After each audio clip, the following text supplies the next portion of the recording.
Faz assim agora, ó, com a mão, passa o ferro, sabe? Deixa isso aqui, ó, bem lisinho. A primeira peça obrigatória para vir nessa dobra de tecido aqui é as costas, que a gente escreveu sem costura.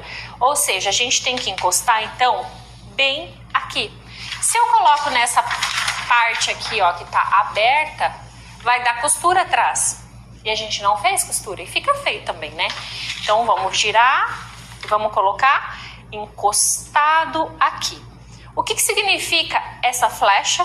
Ela tem que ficar reta, sempre em paralelo o acabamento do tecido. Sempre. Se você colocou e viu que a flecha tá assim, é porque você não encostou direito, ó. Dá pra ver na hora, né, que tá torto.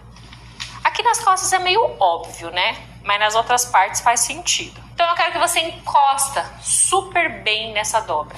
Se você deixar teu molde longe da dobra, vai dar defeito nas costas da sua camisa.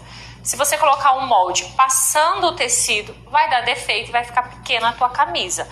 Então é exatamente na beiradinha do tecido e coloca peso. Peso, qualquer coisa, xícara, celular, peso, para não se mexer. Agora sobrou esse pedaço, o que cabe nele? E a gente vai olhar, por exemplo, se você tem a sua frente em duas partes porque tem a renda vazada, vai caber tranquilamente ou essa peça aqui. E aí você vai deixar ela aqui. Agora o prof, eu resolvi fazer sem a renda, né? Então esse molde tá inteirão. Se eu colocar aqui, ó, não tá cabendo. Realmente não tá dando certo. Então você não vai encaixar aqui. O que você pode fazer? Virar teu molde. Vamos supor que tá grudado, né? Mais ou menos assim. E aí, ó, tá vendo? Tá pegando aqui. Vem pra cima. Sempre qual é a linha que tem que ficar reta? Aqui, ó, essa daqui. Então, se essa linha aqui tiver assim, ó. Tá reto, gente? Não tá. Assim, tá reto? Não, é reto. Tá vendo o acabamento do tecido? É como se fosse uma paralela, reta.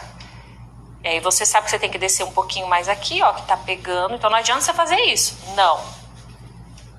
Aqui tem que ficar reto. Olha como encaixa bem. E aí, aqui, você pode desenhar depois, por exemplo, o recorte, que a gente vai precisar de 2 pares, mas aí você me espera. Não vai ser um encaixe igual para todo mundo, porque, por exemplo, pode ser também que você use um tamanho menor, até coube os 2 aqui, entende? Então isso muda. Então essa aqui é a opção para quem tem a frente inteira. No meu caso, e quem estiver fazendo renda vazada, a gente pode colocar essa parte aqui e aqui a gente encaixa o restante. Então vamos desenhar? Primeiro a gente vai desenhar as costas e essa parte que você encaixou aqui ou aqui, igual eu te mostrei. Então no meu caso eu vou usar um lápis e aí eu vou desenhar em volta desse molde, sempre com peso em cima dele. Aqui você confere mais uma vez se realmente, ó, tá tecido e molde bem rente e começa a desenhar.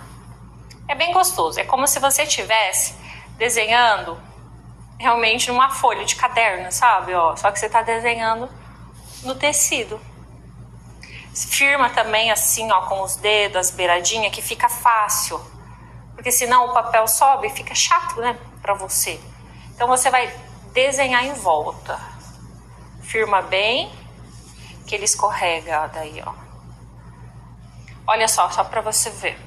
Quando você tira, vai estar desenhada a sua peça. Eu vou desenhar agora essa frente. E essa frente, para quem estiver fazendo também igual eu, vira, vai ficar mais fácil. Se tiver aqui, ó, tudo amassado, passa o ferro. E aí você vai deixar essa linha retinha. Não é essa, não é essa e não é essa. É essa daqui em relação ao acabamento. Sempre pega o acabamento para você se guiar. Coloca o peso, desenha em volta também. Deixa eu só mostrar para vocês como que tá ficando. Desenhei todas as pontinhas possíveis, ó. Entende? Prof, os riscos e as marcações, a gente vai fazer depois. Depois que a gente cortar, a gente vai pegar e vai fazer essas marcações. Uma coisa bem legal de se fazer é agora você pegar os alfinetes que você comprou e agora ir dando umas alfinetadas aqui, ó. Porque o tecido tá dobrado e a gente vai começar a cortar. Então, pro tecido não se mexer mesmo, sabe? Ou às vezes você precisa puxar o tecido, isso aqui não tem como se mexer, é bem importante. Agora, você tem, por exemplo, a manga, a lateral e esses detalhezinhos. Como são pequenos, eu deixo meio que para depois. Então, ou você pode encaixar essa peça aqui, ó, mas aí não caberia a manga, então não rola. Aqui eu poderia pôr a manga já, porque, olha, pensa comigo, tá vendo o fio? Tem que estar reto. Se você colocou assim, o fio tá meio torto, não tá reto, é reto. E aqui é legal, ó, que eu meio que aproveito esse pedaço de tecido aqui, que se eu pôr aqui eu perco, né, ó. Então eu subo o máximo que eu conseguir. Então, mesmo que se o seu encaixe deu diferente, o que você precisa saber? Do fio. Ele sempre tem que estar reto a tua flecha. Ficou torto, não tá certo. Então, aqui, por exemplo, ó, eu poderia colocar o peso, desenhar a manga já também, e aí vai ficar só essas 3 partezinhas para fazer depois. Na verdade, aqui na manga, como a gente dobrou as nervuras, elas estão meio que fechadas. Passo ferro para a manga ficar bem lisinha, sabe? Porque senão a gente já corta daí faltando tecido, né? Daí não rola também. Então eu vou desenhar também em volta dessa manga. Você percebe que eu risco? Nada mais, nada menos, ó. Eu não deixo sobrando não, tá? Não deixo. Porque o molde já tá certinho. Olha que legal. Vou desenhar tudo em volta. Isso, vai desenhando pecinha por pecinha. E aí você pode até me falar, o prof, achei tão demorado isso, entendeu? É um pouquinho, porque você tem que desenhar bem e aí vir cortando. Tudo isso é porque é o teu início. Eu no meu início também fazia isso, mas hoje, por exemplo, eu nem desenho mais. Eu coloco o molde, coloco o peso e já vou indo com a tesoura. Mas é aquela coisa que a gente conversou, né?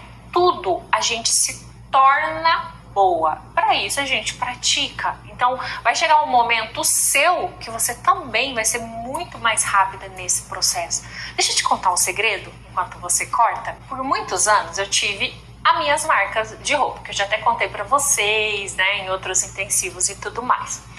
E aí eu sempre fui a modelista e a estilista da marca, até porque era muito difícil achar modelista boa, era muito difícil. Então eu ficava nessa função. Aí é o segredinho que eu quero contar pra vocês. Eu sabia costurar?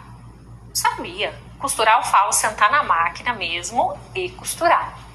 Mas isso eu sentava mesmo na máquina pra costurar lá no começo da minha marca, onde não tinha funcionário, tipo, era eu e a minha mãe. Então a gente fazia todos os processos. Quando as coisas foram crescendo, as costureiras começaram a chegar, eu fiquei mais na área de modelagem e desenhar as peças. Então, máquina mesmo, eu via ela só de longe.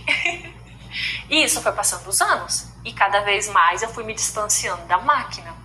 Passou aí uns 12 anos a 13, porque eu tive por 14 anos a fábrica. Creio que eu fiquei só aí os meus 6, 7 meses na máquina de verdade. Ou seja, como modelista, a gente tem que saber como que faz as coisas, como que faz uma braguilha, como que faz um babado, como que costura pra gente poder pôr os acabamentos no molde. Eu sabia, mas não praticava mais há anos, muitos anos. E aí, quando eu resolvi mudar de vida, que foi a segunda grande virada da minha vida que eu falo, né? Que foi o dia que eu decidi vender toda a minha fábrica e parar com a marca. Isso aconteceu, mas o foco que eu quero te contar é exatamente esse. Eu fiquei ali alguns meses pensando, o que eu vou fazer agora? E resgatei um sonho que eu tinha lá de solteira, que era ser professora. E aí eu pensei, eu vou ensinar a fazer molde, eu vou ensinar a pessoa a fazer os seus próprios looks, que aí nasceu o Style Flica. Mas aí já de início veio o primeiro obstáculo. Como é que eu vou ensinar se eu tô sem prática na máquina? Sem prática total. Eu falei, gente, e agora? Ali eu poderia ter desistido da ideia já. Ali eu já poderia ter falado, eu acho que é melhor eu ter outra ideia. Mas daí eu pensei, não, é algo que eu quero muito. Eu tenho que passar esse obstáculo. Por umas 3 semanas, mais ou menos, eu me mergulhei. A única coisa que eu fazia na vida era costurar. De verdade, sentar na máquina e fazer, e fazer, e fazer, e fazer, até ficar bom. Então, eu acordava a máquina, eu comia a máquina, eu respirava a máquina, porque o meu objetivo era ensinar vocês e eu precisava resgatar o que eu sabia, só que há muito tempo eu não tocava mais. Milhares de vezes eu fiquei nervosa. Milhares de vezes. Eu lembro que eu fui colocar o cos anatômico, falei, eu vou pôr um cos anatômico, eu preciso pegar prática nisso. Eu acho que eu coloquei, não sei, umas 10, 12 vezes. Porque saía torto, faltava prática, eu não tinha. Mas eu continuei, porque eu foquei lá na frente. Às vezes o processo aqui, ó, é tortuoso, mas lá na frente do objetivo que você quer, continua. E a única coisa que eu digo pra você é que valeu a pena. Valeu a pena demais. E eu entendi que tem algo muito poderoso. Não tem como você pular etapas, a não ser que você nasça já um gênio. Então, primeiro a gente engatinha, depois a gente começa a dar os primeiros passos e só depois a gente corre. Então, se permita ser mediana. Se permita ser ruim, mas faça. É demorado? Faça. Tá arriscando um pouquinho torto? Faça. Se ao cortar você der algumas resbaladinhas, se permita. Logo, logo você vai estar correndo.